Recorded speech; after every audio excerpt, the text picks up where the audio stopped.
Hello, weird and wonderful people. My name is Malachi and welcome to Interactive Horror Stories. Every story has multiple endings and multiple ways to screw it up. Today's story is going to be The Doll. As a single mother, you know how hard it is to look after a 13-year-old girl. Hard, but still joyful.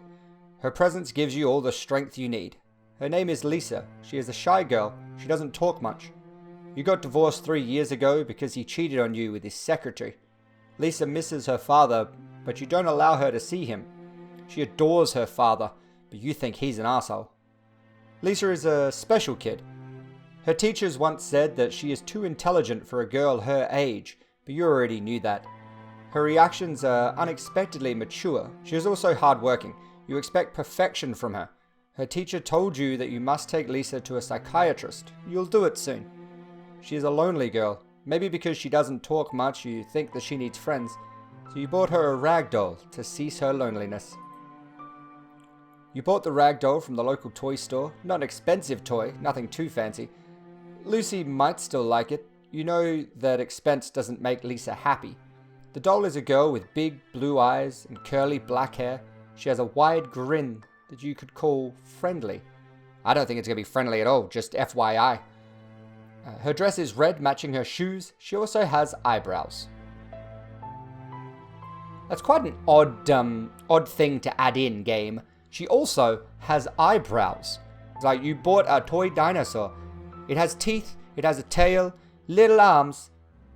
It also has nostrils. It's a weird attitude. Unnamed doll waits for her new owner in the kid's bedroom. You haven't brought Lisa home yet from school. It's Friday, not a sunny day. The sky is covered with grey clouds. You are driving your car. Lisa sits on the next seat. The seatbelts are worn tight. She looks from the window blankly without any expression on her face. You remember that the math exam results were going to be announced today. How were the exam results? Were you able to make friends today?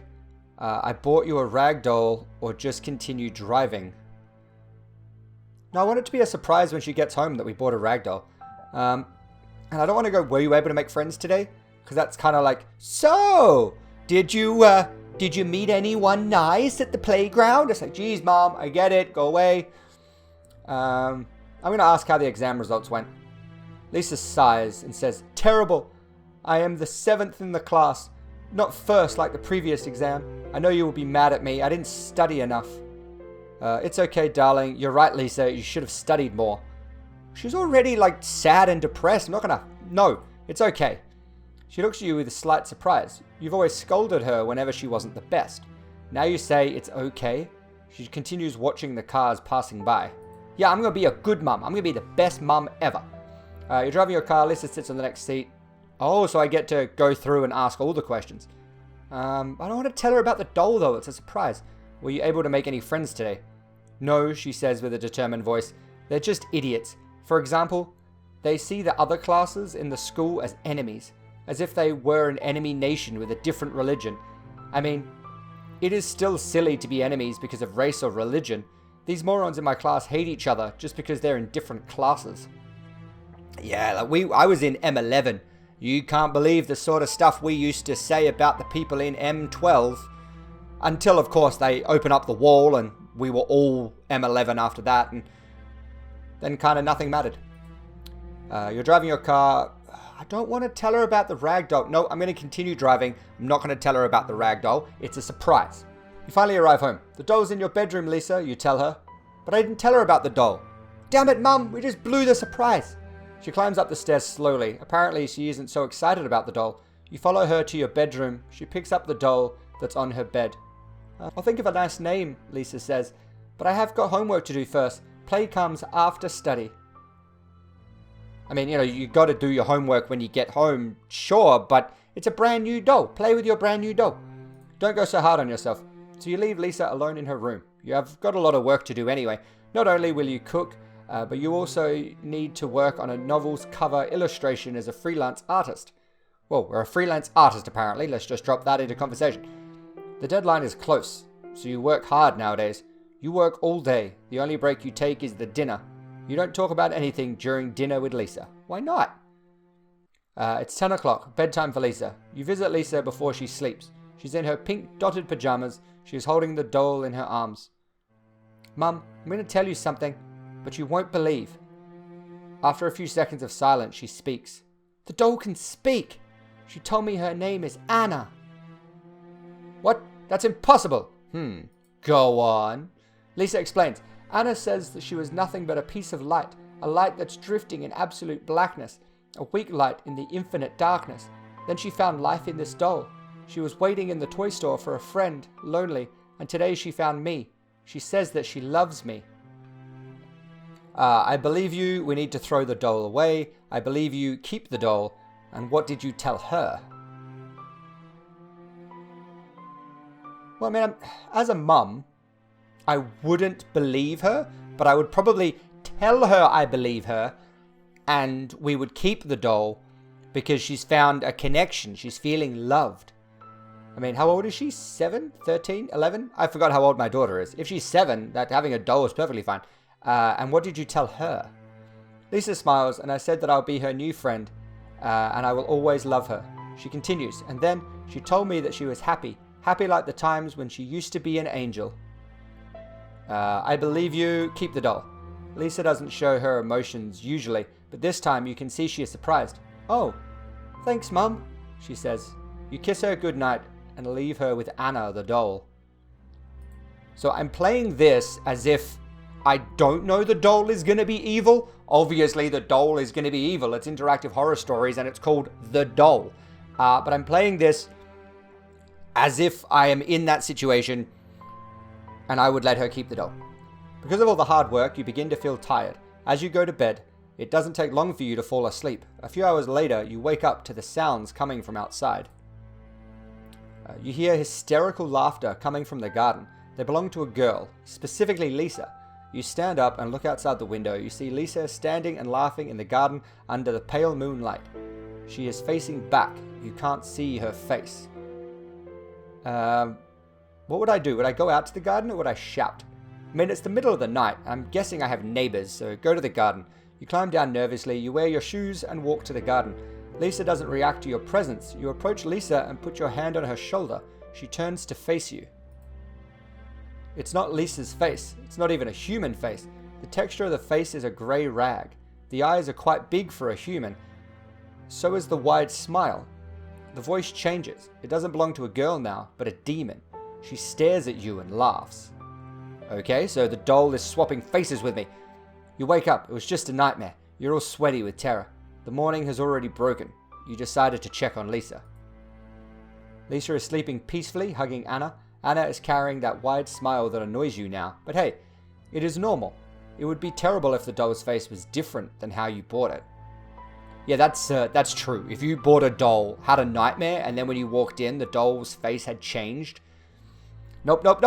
You go to the kitchen to prepare a weekend breakfast. You usually make omelette with sausage on Saturdays. You will repeat that habit today. You're in the kitchen, you take the sausage and eggs from the fridge. You need to slice the sausage, so you open the drawer to pick up the meat knife. Something is wrong. The knife isn't there. Search for the knife in the kitchen. Look inside the garbage bin. I feel like, I wouldn't look inside the garbage bin. I would search for the knife in the kitchen. You search the whole kitchen. No drawer is not looked into. You even looked in the fridge. No, the knife isn't there either. I accidentally left my car keys in the fridge once and now the booper doesn't work. There is only one place you haven't looked inside, the garbage bin. You open the lid. You couldn't find the knife inside the garbage bin. Well, shocker. You search for the knife everywhere possible, but it's in vain. You decide to use another knife to prepare the omelette. After you have prepared the omelette, Lisa wakes up and joins you in the kitchen. You eat the breakfast with her. She doesn't look so happy. There is an uneasiness on her face. You have to study today. No playing. No, it's Saturday. You study at school. Home weekends is for playtime. Did Anna speak again? She did not speak today, but she kept changing her facial expression. Sometimes she looked so happy, sometimes not. She was frowning. There was anger in her face. I can't understand her. Lisa continues eating the breakfast. You eat the breakfast with her. She doesn't look happy. The meat knife is missing. It's strange, Mum. I have no idea where the knife went. I believe you, because I don't think you took the knife. Don't ask anything. No, I'm not going to make her study. She can have a day off. The breakfast is over. I need to study maths, says Lisa, then climbs up to her room. You also need to work on the novel cover. You are both busy now. See? I left it up to her. She decided to study. She is being a responsible little kid. It is evening now. As you work on the cover, you hear screams from Lisa's room. You rush to her room. You find Lisa standing and breathing in panic. Her arms are full of stitches. She did it, Lisa screams, showing her heavily wounded arms as blood leaks down to the floor. She jumped and ran away. Lisa points to the open window. You look outside. You can't see any running dolls there. Maybe because she ran away, or it's too dark outside, or Lisa is lying. I won't allow you to harm Lisa. Slap. Who am I slapping? Am I slapping Lisa? No freaking way. I'm not slapping Lisa. You crouch and hug Lisa. That is what you do. You hug the child. As she cries, I know how hard it is to believe me now. Thank you for believing me, but please, I want to stay alone. I know that she won't come back. So you let her stay alone in her room. After closing the windows and locking the door, you make sure that no doll can trespass. You get into your own bedroom, next to Lisa's room, so you can hear in case she needs you. This game has had no sound effects until that moment. Like, I'm going to have to put music over the video as backing track, but that was the first sound effect this game has had, and it was unexpected, and now I don't feel so good. Okay, it's 3 a.m. now. It's raining outside. Lightning strike and enlighten your dark bedroom. You haven't slept. You don't care about the freelance work you got. All these events make you too stressed to care about business. You see Lisa's silhouette at the door. She walks in. I also feel like we were way too chilled out about the fact our daughter's arms have been cut up. Like, I know we believed her and we think it is the doll that did it. Although that's completely unrealistic. We would probably... Realistically, I wouldn't believe that the doll had done it. Lisa does seem to be like she's in a situation where she might self-harm. So I don't think I'd believe that the doll did it, but the options were believe it was the doll or slap her in the face. So I went with what I had to. Lisa's silhouette at the door, she walks in. Lisa turns on the light and approaches you. Mum, I need to confess something. The doll was not possessed or anything. I made it up. I really need to get psychiatric help. I feel a huge urge to murder you. Please help me. You hug her. You had done parenting failures before, but it is not too late to fix them. And your mentally ill daughter. Okay. So maybe it was her that did it, and she was blaming the doll? The end. There are 2 possible endings. Right, so I'm guessing that's the good ending, because I didn't slap her, and then it said that I had made parenting mistakes before, and the doll wasn't possessed. Alright. Well, that is the first of interactive horror stories. That was okay. I feel okay with that. The sound effect kind of got to me, but playing through it, I feel like we got the good ending.